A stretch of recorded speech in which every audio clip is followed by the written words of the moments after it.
বউ যদি হিসাবি হয় স্বামী থাকে রাজা বাদশার মতো, আর স্বামী যদি হিসাবি হয় বউ থাকে ফকিন্নির মতো। কথাটা তিতো হলেও কিন্তু সত্য। স্বামী টাকা থাকা দরকার। যার স্বামীর যত টাকা তার ততই দাম। সত্যি কথা বলতে স্বামীর টাকা দেখেই কিন্তু সবাই মূল্য দেয়। স্বামীর টাকা থাকলে আপনি সবার চোখের মণি, আর আপনার সন্তান কলিজার টুকরা। যার স্বামী টাকা নেই তার অবহেলার শেষ নেই, এমনকি খোঁজ পর্যন্ত নিতে ভুলে যাবে। শুনতে খারাপ লাগলেও এটা সমাজের বাস্তব চরিত্র। তো যাই হোক, সকাল এখন বাজে ৮টা মতো, আর আমি এই যে উঠে পড়েছি। আর উঠেই আজকে ঘরদোর পরিষ্কার করব, কারণ গতকাল তো আমাদের পুজো। তোমরা তো সবাই জানো।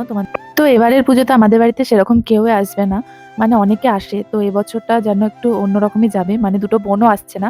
ছোট বোন তো আসতেই পারে না, কারণ ওদের বাড়িতেই পুজো হয়। আর মেজ বোনের কিছু সমস্যা থাকার জন্য আর আসতে পারবে না। কালকে তো পুজো, তো আমাকে তো ঘরদোর পরিষ্কার করতেই হবে। তাই এই যে সকাল সকাল উঠে এখন ঘরগুলো পরিষ্কার করে নিচ্ছি।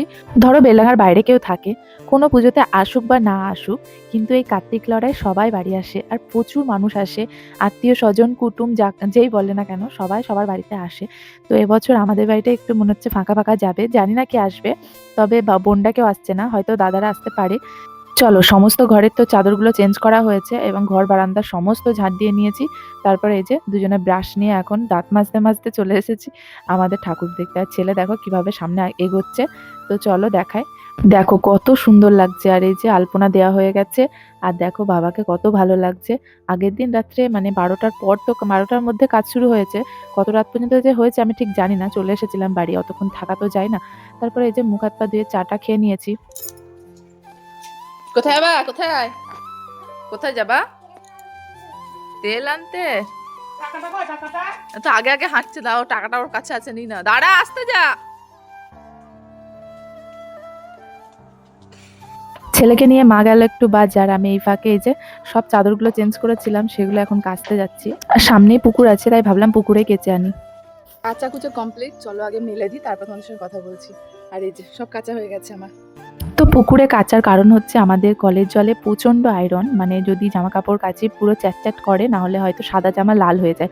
এই কারণে সামনেই পুকুর, তাই ভাবলাম পুকুরে কেচে এনে একটু জল বুলিয়ে নিলেই হলো। সমস্ত জামা কাপড় মেলা আমার কমপ্লিট, চলো এবার নিচে যাই। সমস্ত তো মেলা হয়ে গেছে, এখন নিচে যাই, স্নান করবো, তারপর পুজো দেবো। ঘর বান্দাটা মুছে আগে স্নানটা করে নিই। এই যে স্নান করে এখন পুজো দিতে বসে গেছি, আর এদিকে পুজোটাও কমপ্লিট করে নিলাম। দেখতে পেলে পুজো দেওয়া তো হয়ে গেছে, খাওয়া দাওয়া করে নিয়েছি। এখন যাব ওই যে SIR এর ছবি তুলতে। মানে ছবি ঘরে আছে কিন্তু ওগুলোতে হবে না, ব্যাকগ্রাউন্ড নাকি সাদা লাগবে, কত পাকা মোজা দেখতে হবে। তো যাই হোক, এখন যাচ্ছে যে ছবি তুলতে, তোলাই হচ্ছে না, কালকে আবার পুজো, কালকে তো যাওয়াই হবে না, তাই ভাবলাম আজকে যাই, তুলে নিয়ে আসি। তো সেই মতো এই যে রেডি হয়ে নিয়েছি, এখন বেরিয়ে পড়ছি। তো সবাইকে টাটা, ভালো থেকো, সুস্থ থেকো।